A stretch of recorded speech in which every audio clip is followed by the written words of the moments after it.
Good morning, everyone. I'm John OLoughlin. Welcome to my channel, McDuff Lives, and thanks for being with me. I see we've got a nice crowd already in the chat room. I apologize for being a couple minutes late. Had to go talk to Toto about a couple things, and you know how they are. They want your attention. There's nothing you can do about it.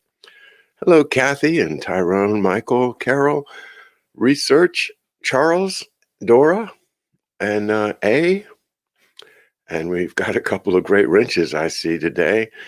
So we ought to do great. Hola, Carol M. from Portland. Nice to hear from you. And you know, you beat a mean boron. You're a good Irish drummer. Very good. We have to get together again. Carol M. from Portland. Well, Jonathan Swift is not a name that comes up very often in my studies, but he is very prominent in the next chapter of Graham Lowry's How the Nation Was Won, America's Untold Story. And why not? Hey, Mouse. Mouse is here. Mouse is in the house. Hello, Derek. Um, so, Jonathan Swift, probably his most famous work is called A Modest Proposal. And when we're talking about overpopulation, right? The population reduction schemes of the spooks and the people that run things like Chatham House and the Rhodes Round Table and Bilderbergs and all of those crazy people, the Kissingers of the world, all of these folks, they're right now very much into the idea of population reduction. Well, they're not the first people to be concerned about having too many people. And so Jonathan Swift, the great satirist, came up with an idea which he calls a modest proposal. And I think I will read a little bit of it to you this morning, just for fun, but also just to introduce us once again to Dr. Jonathan Swift. A modest proposal for preventing the children of poor people in Ireland from becoming a burden on their parents or country, and for making them beneficial to the public, by Dr. Jonathan Swift, 1729. So a long ways before Klaus Schwab, right? I think that World Economic Forum has original ideas. No, this goes way back to Dr. Jonathan Swift. And so let's get into a little bit of this text. It is a melancholy object to those who walk through this great town or travel in the country when they see the streets, the roads, and cabin doors crowded with beggars of the female sex, followed by 3, 4, or 6 children, all in rags, and importuning every passenger for an alms. These mothers, instead of being able to work for their honest livelihood, are forced to employ all their time in strolling to beg sustenance for their helpless infants, who, as they grow up, either turn thieves for want of work or leave their dear native country to fight for the pretender in Spain, or sell themselves to the Barbados. I think it is agreed by all parties that this prodigious number of children in the arms, or on the backs, or at the heels of their mothers, and frequently of their fathers, is, in the present deplorable state of the kingdom, a very great additional grievance.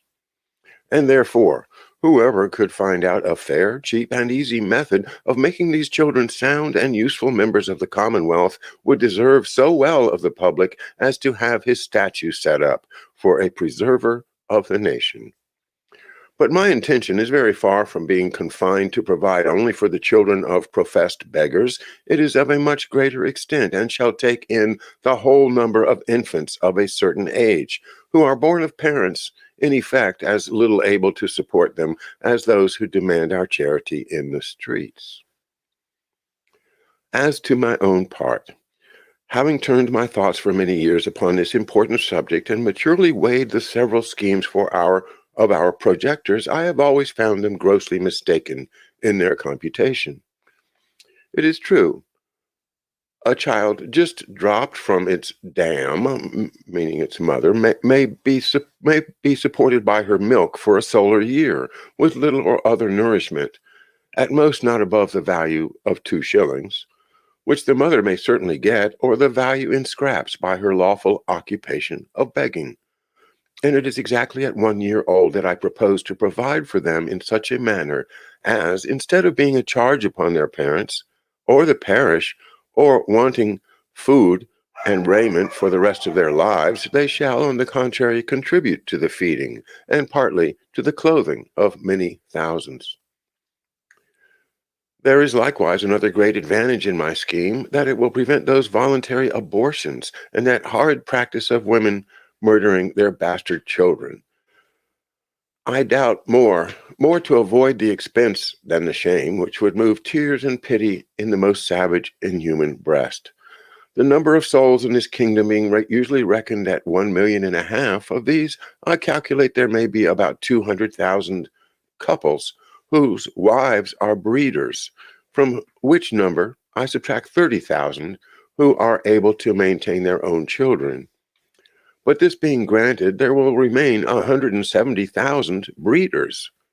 I again subtract 50,000 for those women who miscarry. There only remains 120,000 children of poor parents annually born. The question is how this number shall be reared and provided for. I am assured by our merchants that a boy or girl before 12 years old is no saleable commodity, and even when they come to this age, they will not yield above 3 pounds or 3 pounds and a half at the most on the exchange, which cannot turn account either to the parents or the kingdom, the charge of nutriments and rags having been at least 4 times that value. I have been assured by a very knowing American of my acquaintance in London that a young, healthy child, well nursed, is at 1 year old a most delicious, nourishing, and wholesome food, whether stewed, roasted, baked, or boiled, and I make no doubt that it will equally serve in a fricassee or a ragout. I do therefore humbly offer it to public consideration that of the 120,000 children already computed, 20,000 may be reserved for breed, whereof only 1/4 part to be males, which is more than we allow to sheep, cattle, or swine. And my reason is that these children are seldom the fruits of marriage, a circumstance not much regarded by our savages. Therefore, 1 male will be sufficient to serve 4 females. That the remaining 100,000 may at 1 year old be offered in sale to persons of quality and fortune through the kingdom, always advising the mother to let them suck plentifully in the last month, so as to render them plump and fat for a good table. A child will make 2 dishes as an entertainment for friends, and when the family dines alone, the fore or hind quarter will make a reasonable dish, and seasoned with a little pepper or salt, will be very good boiled on the 4th day, especially in winter. Well, he goes on and on and on and describes the details of his scheme, which is all basically um, more and more absurd as he goes along. At the end, he says, I profess in the sincerity of my heart that I have not the least personal interest in endeavoring to promote this necessary work, having no other motive than the public good of my country by advancing our trade, providing for infants, relieving the poor, and giving some pleasure to the rich. I have no children by which I can propose to get a single penny, the youngest being 9 years old, and my wife past childbearing. Thus ends the modest proposal of Jonathan Swift. And isn't it kind of really creepy that this whole population reduction kind of almost amounts to the same thing, only not so literally right in front of our eyes as Jonathan Swift would have it done. Yeah, sardonic humor, that's what it is, Corky. All right, now why does our author Graham Lowry say that Jonathan Swift opens the door to the West? Well, let's proceed to read from chapter 4 of how the nation was won. During the first decade of the 18th century, the long-cherished dream of creating an American continental republic was near to being extinguished. The colonial population was effectively confined to a strip of stagnating coastal settlements, and their former freedoms and sense of mission were rapidly eroding under increasingly corrupt oligarchical rule.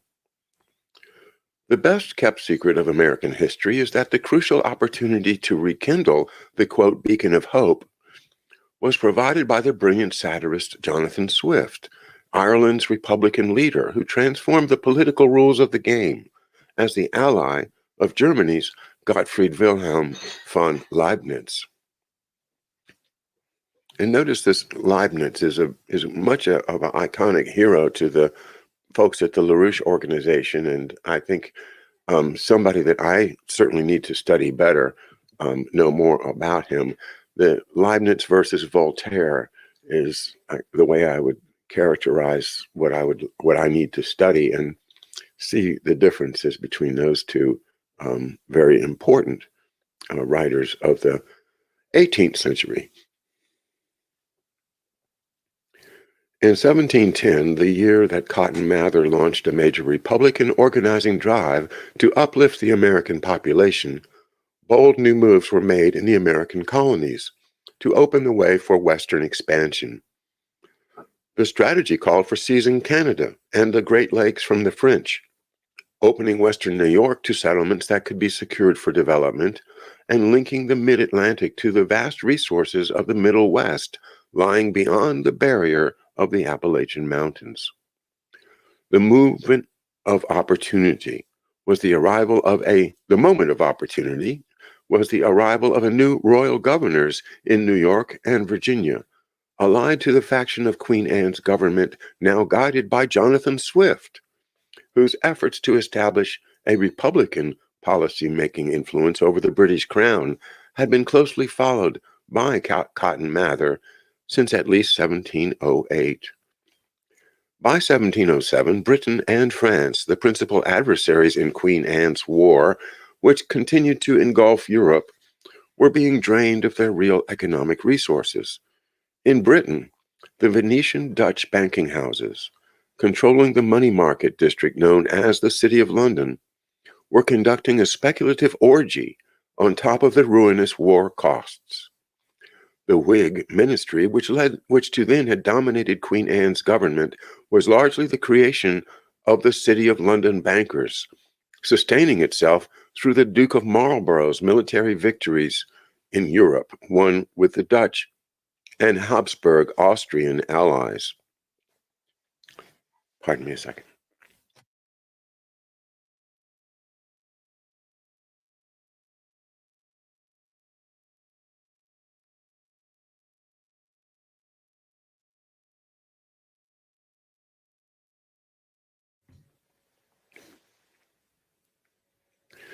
In France, Europe's leading power, the decaying regime of Louis XIV was similarly locked into a cycle of growing debt and destructive warfare under the dictates of its own Venetian creditors. The nations of Europe were playing out the suicidal scenario of Thomas Hobbes's Leviathan, the, quote, eternal war of each against all, unquote, designed to end in a, quote, omnipotent world government.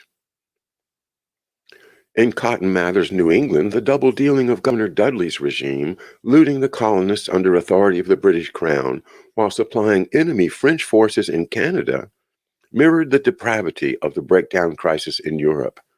But such a crisis also provided unusual opportunities for changes in political fortunes, and in 1707 the Mathers reclaimed much of their lost ground by leading the opposition to Governor Dudley.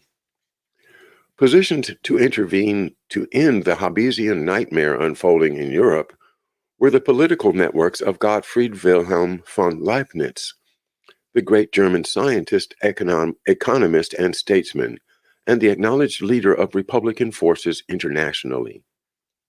As early as 1670, while serving as the Elector of Mainz and in touch with the French nation-building forces associated with Mazarin and later Colbert. Leibniz had proposed a grand design for a Harmonia Universalis of sovereign republics, which included a crucial role for America. Although historians have generally sought to minimize Leibniz's significance and virtually obliterate his importance to America, he was no stranger to New England's leaders. Among his correspondents was John Winthrop Jr., the leading American astronomer, physicist, and industrial entrepreneur of his day. As governor of Connecticut, he secured for it the virtually sovereign status his father had established for the Massachusetts Bay Colony. Leibniz was fully aware of the importance of America's developing a continental republic. In 1668, the German scientist, geologist, and explorer John Lederer became the first recorded white man to cross Virginia's Blue Ridge Mountains and chart the Shenandoah River Valley. His findings and maps were published in London in 1671 and were used in 1710 and again in 1716 by Virginia Governor Alexander Spotswood in his expedition to the Blue Ridge Mountains and across the Shenandoah River. Lederer's explorations were certainly known to Leibniz, for they were a major news item in Europe, and Lederer returned to Germany after several years' employment by Connecticut Governor Winthrop as a geological surveyor. And I just want to stop and say, I hear George Webb's mind his wheels turning because he's thinking of all the geological surveys that are going to follow this and lead to all the amazing mining projects, and including those in Virginia that we described together in one of our shows.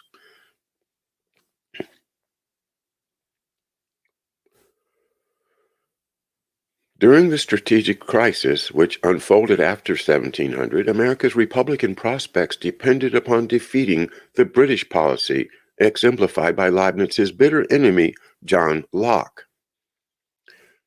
Through his position on the Board of Trade, Locke advocated the revoking of all colonial charters and the complete economic subjugation of America. Within Leibniz's networks, the leading figure inside Britain responsible for frustrating this oligarchical scheme was Jonathan Swift, the supposedly cynical gadfly of the London literary scene. It is a mark of our own cultural decay that Swift is commonly remembered today only as the author of Gulliver's Travels, watered down to the level of a pointless children's book. Oligarchically inspired accounts of British history have also suppressed the fact that Swift was a major factor in the ruling circles of Queen Anne's government from 1710 to 1713. The real Jonathan Swift. Born in Dublin of English descent, Swift was educated at Dublin University's Trinity College, an institution long associated with New England's Republican leadership. Both John Winthrop Jr. and Increase Mather studied there, and Increase's older brother Samuel moved to Ireland from England during the Civil War, becoming a senior fellow at the college in 1654, as well as one of Dublin's leading ministers.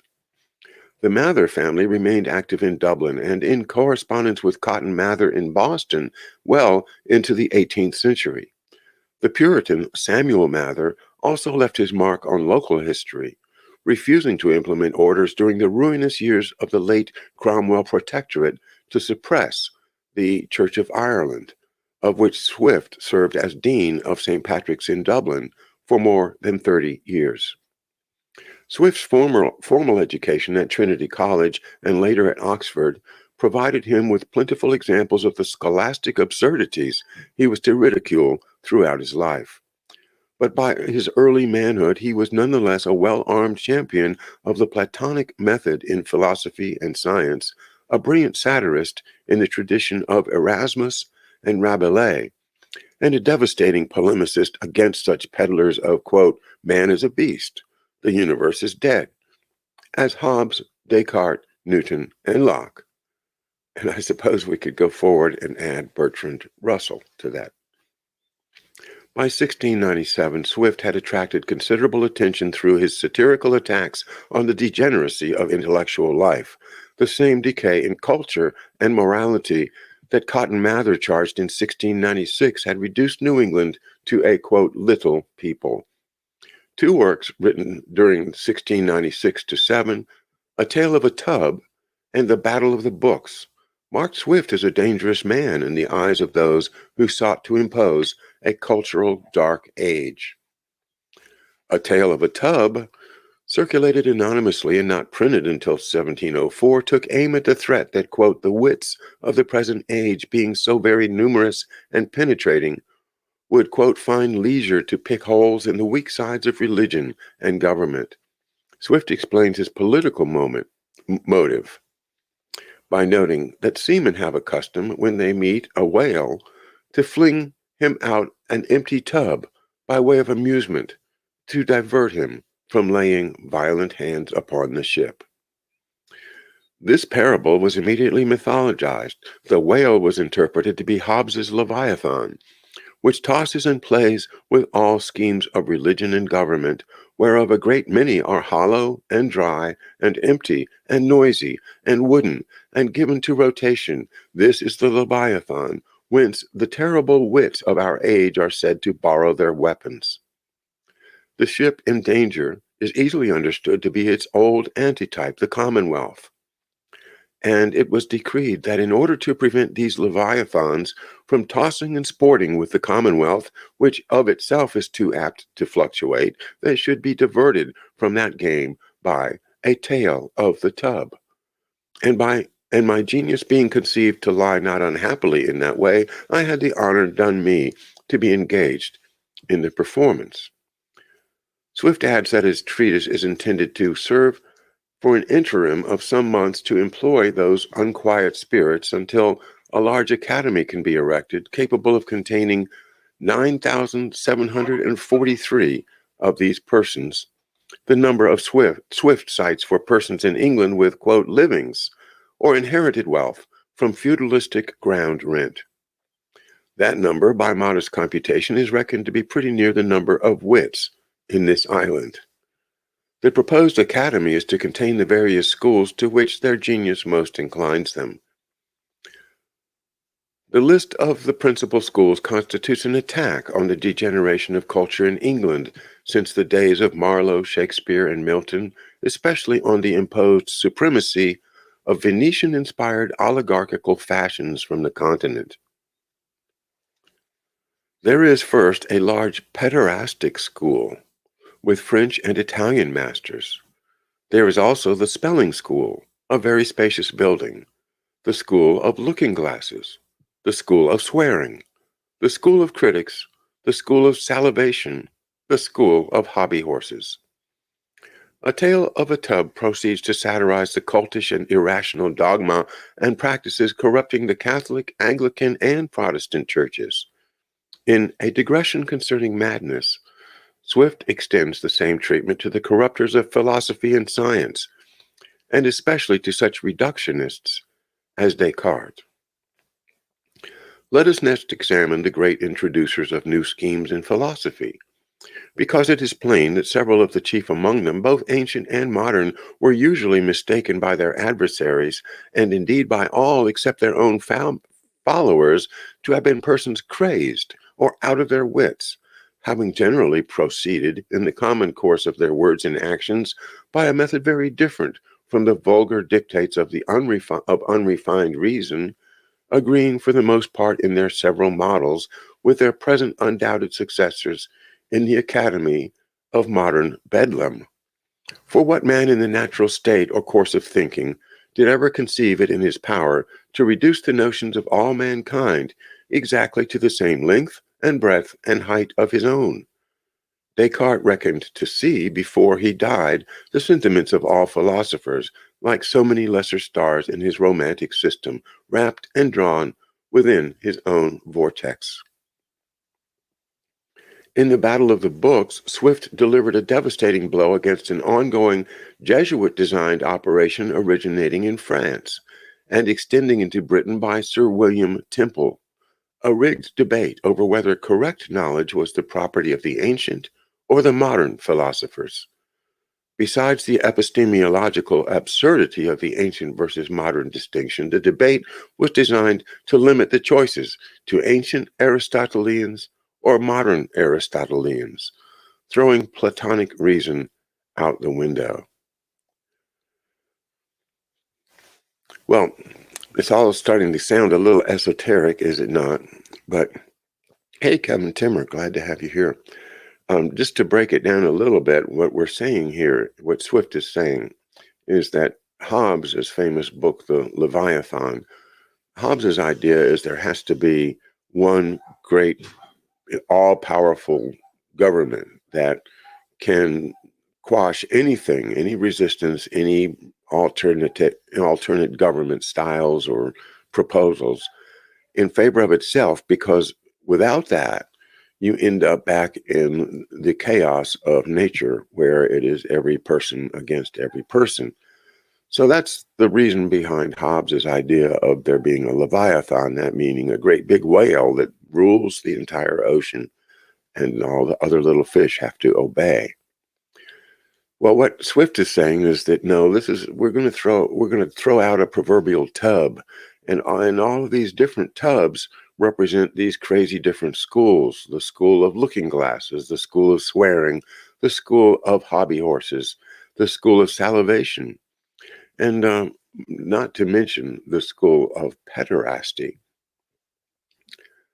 um, citing the French and Italian masters in particular there. Something that's not very much talked about, but pederasty is part of the unfortunate education of a lot of young people back then, if not now. So all of these different schools are deceptions that the elites engage in. Say, okay, like maybe be in our current days becoming a fan of one of those Korean cults, or I can't remember the guy's name, the Sun Moon, Reverend Moon, right? Or following an Antifa, or listening to what really is the hollow and ungrounded philosophies that we hear from a lot of our politicians. These are empty tubs that are thrown out to confuse us, because we are the real danger to the Leviathan, and that is there's more of us than there are of it. And so these crazy, whether Jesuit or Freemason or whatever they are, they're all thrown out there to get us all confused and fighting amongst each other. There's this tub against that tub. So I hope that makes sense. Yeah, the Moonies, right, Derek? It's part of trauma-based mind control. Indeed, it is. In modern days, right now, I think it's been created to the extent of almost an exact science. So I wanted to just stop and catch my breath, and remember that the difference between Aristotle and Plato is just the shorthand of the Aristotelian ideas, is that if you can't measure it, it doesn't exist. If I can't measure empathy, for instance, then it just it's a nice concept. People think, oh, he's empathetic, but so what? You can't put any money on it. You can't value it. And that is the essence of what people are thinking when they say that's Aristotelian, or Descartes for the same idea, or, Francis Bacon, the idea that everything can be measured, perform the necessary experiments, gather the necessary data, and the results are obvious, right? So you do that procedure, you're an Aristotelian. You're not allowing the spiritual side of things to enter into your calculations. That is how you come up with the British East India Company. That is how you abuse so many people in the world on the idea that, hey, Men are just beasts, and the universe is dead. So do whatever you want to. Aleister Crowley.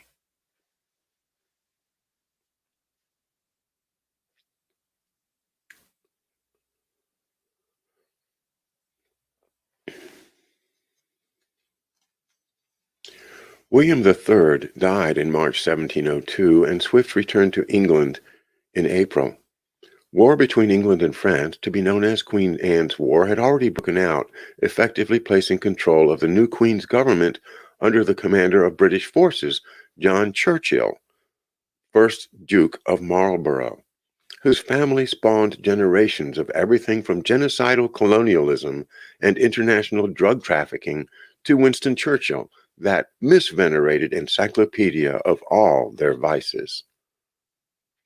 The new war not only threatened to reduce Europe to a pile of rubble under international oligarchical control, war further menaced the key Republican flank against such a fate, the prospects for a new American nation. For the colonies, the handwriting was on the wall. In 1701, England initiated war against France, but concluded a treaty with Paris affirming that the only significant Indian forces in America not under French Jesuit control, the Iroquois Five Nations, would remain neutral in any conflict between Britain and France. This so-called treaty meant that once the war was underway, French Indians out of Canada could move freely through Iroquois-controlled New York to attack the English colonies of New England, which received no military assistance from London whatsoever. At the same time, new French allies with the Choctaw and Chickasaw tribes in Louisiana and Alabama threatened the southern colonies, and the French Navy began devastating assaults on New England shipping, also left unprotected by English naval forces. The Duke of Marlborough would certainly have approved of the similar oligarchical strategy of his heir, Winston Churchill, who kept the United States Army idle in Britain as long as possible while the Nazis ground up Europe during World War II. The threat to America during Queen Anne's War was a major concern of Swift's, and on several occasions he raised the idea of coming to the colonies under his official capacity in the Episcopal Church, perhaps as Bishop, Bishop of Virginia. But the prospects both for America and for the very survival of Europe depended upon ending the awful carnage of war, especially after August 1704, the defeat of the French at Blenheim, where 40,000 of Louis XIV's 60,000 troops were permanently eliminated from the combat roles. The peaceful settlement of, quote, Queen Anne's War became the paramount issue, and the one on which Swift's intervention would reshape the policies of Queen Anne's government. The next caption is The Worst Churchill? John Churchill, Duke of Marlborough, was the figurehead at the center of a gargantuan financial and political swindle imposed on England by a Venetian-directed European oligarchy. Since the Puritan Revolution, which ended the reign of Charles I, and the foreign invasion ending the Stuart Restoration in 1688, the web of monarchical succession in England had become tattered enough to enlarge the possibilities for outright Venetian rule over the remains of Shakespeare and Milton's England, as long as a, quote, suitable English figurehead could be installed. The man selected to rule in Queen Anne's name was not what the oligarchy would call well-bred, but he was the kind of dog who would respond to one master after another, as long as there was more in his bowl. John Churchill, 1650 to 1722, was the son of Sir Winston Churchill, a devoted monarchist who fought briefly against Cromwell's armies and then fled to the protection of his mother-in-law when the Commonwealth won control of England. While living in her house, partly ruined by a fire set by royalist troops because of her family's ties to the Commonwealth, Winston kept his options open by writing a treatise on the divine rights of kings. But even after the Stuart monarchy was returned to power, Winston was worth only a few minor offices doled out by the crown's functionaries. His daughter, Arabella, led the way into more substantial royal favors by becoming a mistress to the Duke of York and mother of 4 of his bastard children. The Duke, younger brother to King Charles II and later his successor as James II, showed his gratification early by taking on Arabella's 15-year-old brother John as a page in 1665. John Churchill adopted his sister's model for advancement by having an affair with Charles II's leading mistress, Barbara Palmer, the Duchess of Cleveland, and started his own fortune with £10,000 from this notorious court intriguer. Nosing his way through the young ladies-in-waiting of the King's Palace, John Churchill selected his wife Sarah, who was then promoted to the inner circle of service to James II's daughter, Anne, the future Queen. Sarah Jennings, the future Duchess of Marlborough, spent much of her adolescence as one of the notoriously misnomered, quote, maids of honor at the depraved court of Charles II. Her mother, who, as a debt-ridden widow, had secured lodgings in St. James's Palace to escape the law, was frequently described in pamphlets of the time as, quote, a witch and a sorceress. Sarah's career of palace intrigue and sadistic manipulation might appear to be drawn from the character of Shakespeare's Lady Macbeth, except that she lacked the sense of remorse. As Jonathan Swift wrote of her in 1713, after she and Churchill had been expelled from the court of Queen Anne, it is to her the Duke is chiefly indebted for his greatness and his fall. For above 20 years she possessed, without a rival, the favors of the most indulgent mistress in the world, nor ever missed one single opportunity that fell in her way of improving it to her own advantage. She has preserved a tolerable court reputation with respect to love and gallantry, but 3 furies reigned in her breast, the most mortal enemies of all the softer passions, which were sordid avarice, disdainful pride, and ungovernable rage. By the last of these, often breaking out in sallies of the most unpardonable sort, she had long alienated her sovereign's mind before it appeared to the world. Imagine what such a spirit, irritated by the loss of power, favor, and employment, is capable of acting or attempting, and then I have said enough, unquote. Even by bestial oligarchical standards, John and Sarah Churchill were an unlikely couple to play a major role in the world affairs of their time, but their unswerving simultaneous attention to both the highest bidder at the time and whoever might raise the stakes made them the perfect domestic vehicle for a Venetian plot to obliterate what remained of the English Commonwealth's republican aspirations. After overseeing some senseless bloodbaths during a war between France and the Dutch in the 1670s, Churchill was praised by his French paymasters for his mercenary efforts in the field. When Louis XIV's enemy, the Dutch Prince William of Orange, invaded England in 1688 to seize the throne from James II, Churchill promptly betrayed the Stuart king, who had bestowed a quarter-century's patronage on him. He joined the armies of William, who dispatched him to fight the French on the Rhine, and created him Earl of Marlborough. There was a bit more to Churchill's treason than his general inclination to go with the winner. Under the rules of hereditary monarchical succession, even with James II's flight to France construed as his abdication, William of Orange's only claim to be anywhere near the throne was his marriage in 1677 to James's reluctant daughter Mary, Anne's older sister. On the basis of Sarah Churchill's years of ingratiating, manipulating, quote, service to the younger Anne, the new Earl of Marlborough expected even larger bowls to be placed before him. The rules of succession strictly applied would have left the invader William with the status of, quote, prince consort to Queen Mary, who by 1689, still barren, had almost no prospect of a direct heir. In that case, Anne would be her successor upon Mary's death.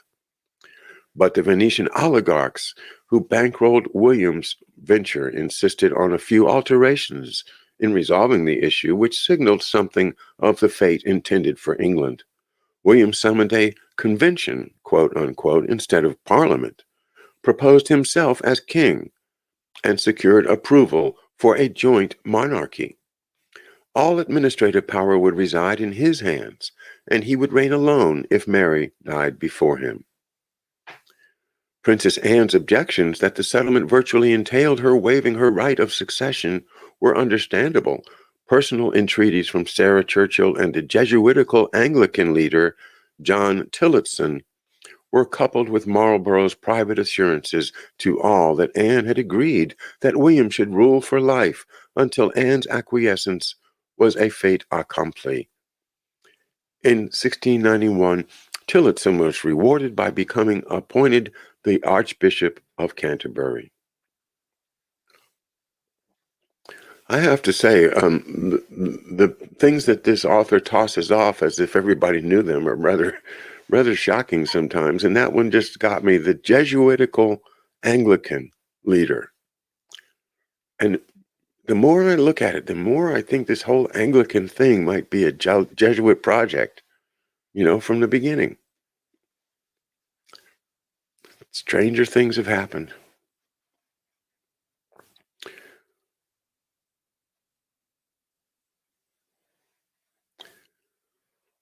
As long as Sarah could manage Anne, the Churchills felt they could look forward to at least 2 reigns to build their own power. In all dealings among thieves, however, there are inevitably some loose ends. Churchill's first problem was with King William himself, who was more than uneasy about a man who could so readily switch allegiances. The betrayal of James was initially quite lucrative, as Churchill was given the task of purging the Stuart army, while keeping the vast harvest in proceeds from the sale of new commissions, even for additional regiments created by William. William noted privately that while he approved the treason on his behalf, he disliked the traitor. Queen Mary proved to be another problem. Though miserable in her marriage with William, whose reputed homosexuality was the talk of all the courts of Europe, the Queen quickly recognized the Churchills' efforts to make Anne their own pawn, while playing against both William and Mary. As early as March 1690, Mary wrote privately that the new regime was threatened by a Republican party and by the Jacobite party supporting the Stuarts, and I have reason to fear that my sister is forming a third. Queen Mary's specific concerns tended to focus on such matters as Sarah Churchill's cheating Anne out of £1,000 at cards, as well as taking £1,000 a year from Anne's settlement as a, quote, pension. King William had added reason to distrust the Churchills, given numerous reports that Marlborough was in secret correspondence with French plotters around James II, the deposed Stuart king, who had taken refuge in France. In January 1692, William stripped Marlborough of all his court offices. In May, Queen Mary ordered him arrested and sent to the Tower of London on charges of conspiring for a Jacobite invasion of England. The charges were not proven, nor were they accurate concerning the real nature of the plot Marlborough was involved in, the dismantling of what remained of the English nation-state and converting it to a looting ground for the same Venetian-Dutch financial interests which had already invaded England. That is an awesome resonance for me for what's going on in the United States today and what happened in the Soviet Union in the 90s, right? The plot of Marlborough was to dismantle the English nation state, just like the plot today of the World Economic Forum is to dismantle the American nation state. So the English, who had this Commonwealth, which just lasted a few years, still had the Republican tradition. And the idea of quashing the entire nation state so that you can control it by oligarchical families, right? We have to face the fact that this system recognized by Jonathan Swift in 300 years ago, right? 1710, yeah, 1710, 2021 is the same system. And when we mention names like the Venetians, the Dutch, the Jesuits, the Churchills, Cecil, we see that this is that same philosophy, the philosophy of nothingness, the philosophy of if you can't count it, you don't have to think about it.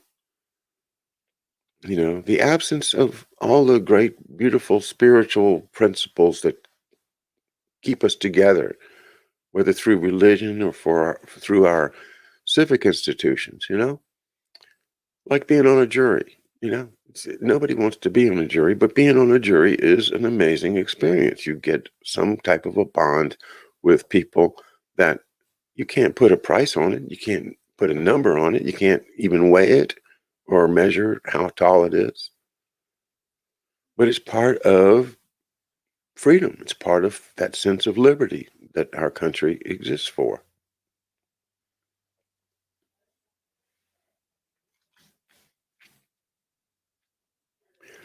Britain's Venetian Party. The reign of King William III was totally dominated by the so-called court or junto Whigs. That's WHIGS, the political party, whose notorious manipulations of currency and debt instruments were such trademarks that even 19th century British Prime Minister Disraeli routinely referred to them as the, quote, Venetian Party, unquote. Setting out to control both England's credit and debt, and thus its whole economy. Sorry. These champions of, quote, English liberties and free enterprise soon brought a prolonged economic depression to the country. Exemplary were the activities centering around Charles Montague, Baron and later Earl of Halifax. The Whigs, of course, were staunch supporters of the powers of Parliament and thus most charitably disposed toward having the House of Commons enact measures of economic ruin.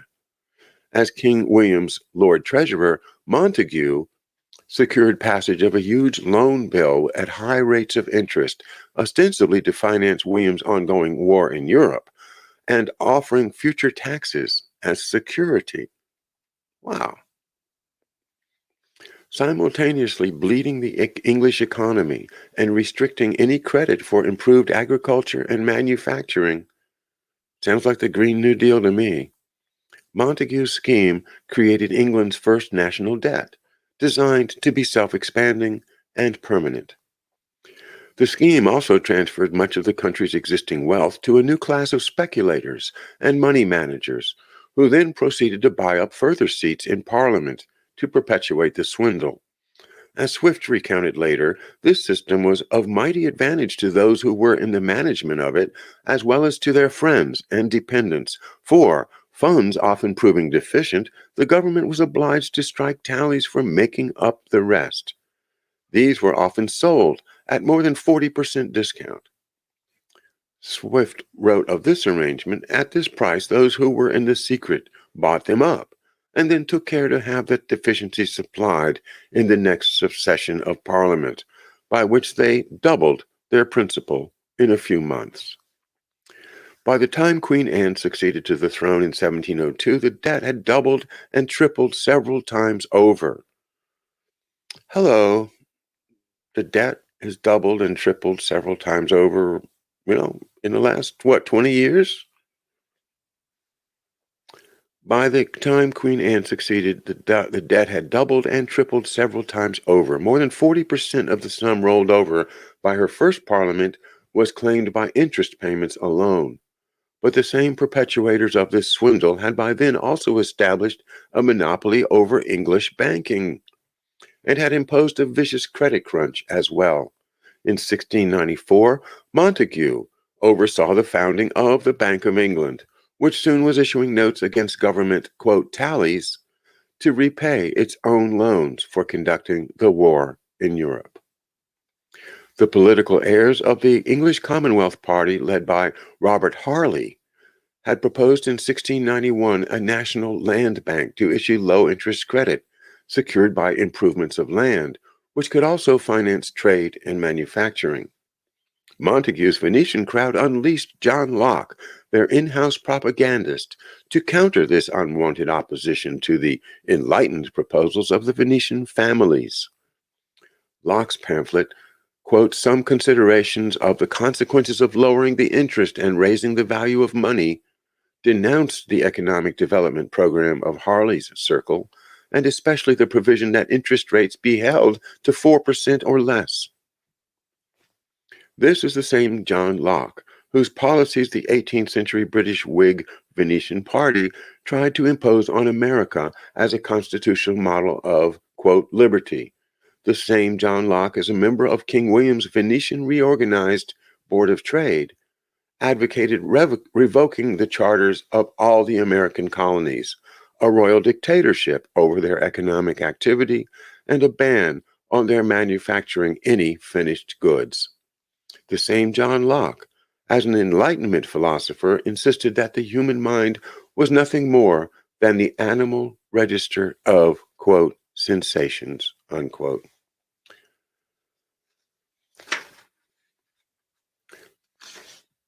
Well, this is about halfway through this chapter. Swift opens the door to the west, so we still haven't solved the question of how did Swift open the door to the west, but I hope we've gotten a lot out of it anyway, especially the amazing history of the time that we hardly ever study. The Duke of Marlborough, John Churchill, his origins, his character, and how John Locke's philosophy of humans just being the sum of their experiences and all that dreadfully, just depressing idea that humans don't have this incredible spiritual side that really gives us all the joy, all of the love that we feel, the warmth of human companionship. All of that stuff means nothing to a John Locke, to a British East India Company, to a Thomas Malthus, or to a Bertrand Russell. And let's add to that Henry Kissinger, the total lack of empathy. All right, thanks for being with me this morning, and I will see you tonight. I think I'm going to read some more tonight, but I might change my mind to mix it up a little. Anyway, I'll let you know sometime before on screamingospreys.com. And Toto's after me. See you guys later. Thanks.